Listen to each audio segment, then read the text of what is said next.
Hello and welcome to Pushing Back, Ukraine Daily Brief. As the war enters its 769th day, these are the main developments from the past 24 hours. Russia has lost approximately 444,370 troops in Ukraine since the beginning of the war, the General Staff of Ukraine's armed forces reported. The number, which has not been independently verified, includes 710 casualties over the past day. According to the released Ukrainian figures, Russia lost 11 tanks, 18 armored combat vehicles, 30 artillery systems, 2 multiple launch rocket systems, 1 air defense system, 17 drones, 1 cruise missile, 30 vehicles, and 6 pieces of special equipment. 976 Russian artillery systems were destroyed in March 2024. It's the biggest monthly number since the beginning of the full-scale invasion. The update from the General Staff of the Armed Forces of Ukraine.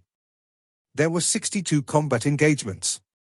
The enemy launched a total of 2 missiles and 43 air strikes, carried out 39 multiple launch rocket system attacks on positions of Ukrainian troops and various settlements. The Ukrainian Air Force launched air strikes on 1 anti-aircraft missile system and 13 concentrations of troops of the occupiers. The Ukrainian missile forces hit 6 concentrations of troops, weapons, and military equipment, 8 artillery systems, 1 anti-tank system, and 1 multiple launch rocket system of the Russian invaders.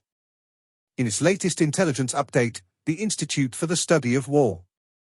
Ukrainian President Volodymyr Zelensky signed a law on April 2 that lowers the Ukrainian military's mobilization age from 27 to 25 years of age.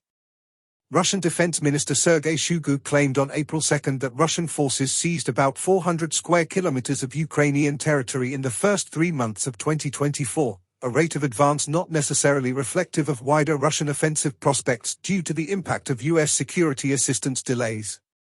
Ukraine conducted long-range unidentified unmanned aerial systems strikes against Russian military production and oil refinery infrastructure in the Republic of Tatarstan, over 1,200 kilometers from the Ukrainian border.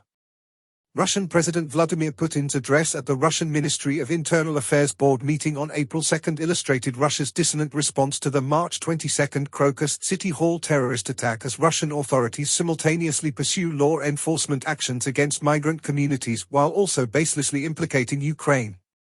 Putin also attempted to address intensified debates about migration that have emerged following the Crocus City Hall attack but continued to express an inconsistent and vague stance on the issue.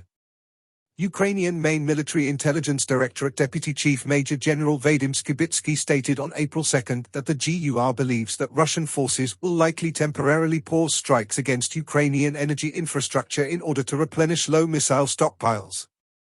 U.S. sanctions against Russia continue to impact Russian financial ties to post-Soviet countries, as Kyrgyzstan's national payment system Elkart announced on April 2 that it would stop processing transactions using the Russian Mir payment system to prevent secondary sanctions. NATO Secretary-General Jens Stoltenberg reportedly proposed a NATO aid package that would send $100 billion of military assistance to Ukraine over 5 years. Russian Defense Minister Sergei Shoigu stated on April 2 that the Russian military intends to finish and deploy several newly constructed small missile and patrol ships in 2024. The Russian Ministry of Internal Affairs is increasing its law enforcement presence in occupied Ukraine in order to intensify Russian control over Ukrainian civilians and strengthen security over critical infrastructure. Russian forces recently made confirmed advances near Kreminna and Avdiivka. In Zelensky's nightly video update, he covered several significant points.